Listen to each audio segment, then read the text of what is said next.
مش لازم يعني يبقى عندك مزرعة ولا مكان في السطوح عشان خاطر تربي فراخ. احنا داخلين على فترة غلا فاحش. الفراخ دلوقتي بورصة 50 جنيه للكيلو، يعني في رمضان هتوصل 60، وهتبقى في المحلات 65 جنيه. ده ولا أسعار اللحمة زمان. يا جدعان، اللي عنده أي مساحة يربي فيها فراخ، يربي بلدي، يربي أبيض، يربي أي فراخ للأكل. يا جدعان احنا داخلين على أيام ما يعلم بها إلا ربنا. فراخ قدامك ايه، متر في متر، وبترجع بظهرها وجميلة ايه، وبتاكل وزي الفل وحاجة ما شاء الله. حاجة ما شاء الله. الفراخ متربية في متر في متر، وأوزان زي ما انت شايف. تمام. اهم حاجه تظبط لها ايه، تظبط لها التهويه بتاعتها، بس يكون في شباك ولا حاجه في المنور اللي انت متربي فيه. ان شاء الله متربي تحت خزانه السرير، شباك في الجنب يدخل هواء يغير الروايح بتاعته.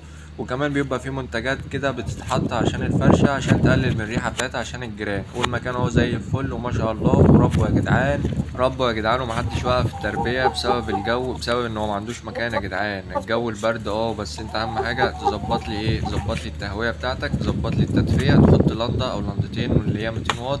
تظبط الحراره، توسع شويه لو في مكان تقدر توسع عن كده وسع، لان برضه حرام يعني الفرخ مش قادر يلف فيه، يعني بيعوز ايه، بيلف على الضيق كده. فاحنا عاوزينه ياخد راحته برضه وكل حاجه. بس لو عندك اي مكان صغير تقدر تربي فيه وتوفر لنفسك البروتين اللي احنا محتاجينه في رمضان من الفراخ.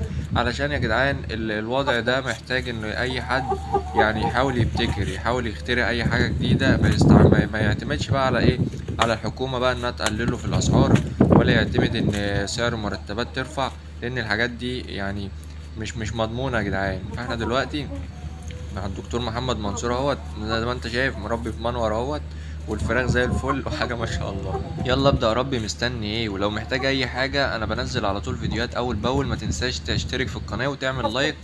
وكمان في فيديو هيطلع لك دلوقتي في البطاقة اعلى الشاشة في اليمين، اضغط عليه، في ازاي تنجح دورة التسمين بتاعتك لو انت بتربي في الشتاء في ظل ارتفاع الاسعار وظل الامراض اللي موجودة ومنتشرة في فصل الشتاء بالذات.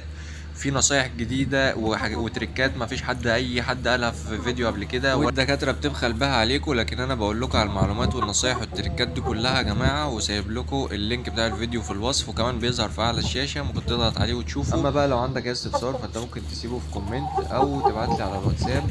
وما تنساش تشترك في القناة علشان تشوف كل الفيديوهات اللي جاية. والسلام عليكم ورحمة الله وبركاته.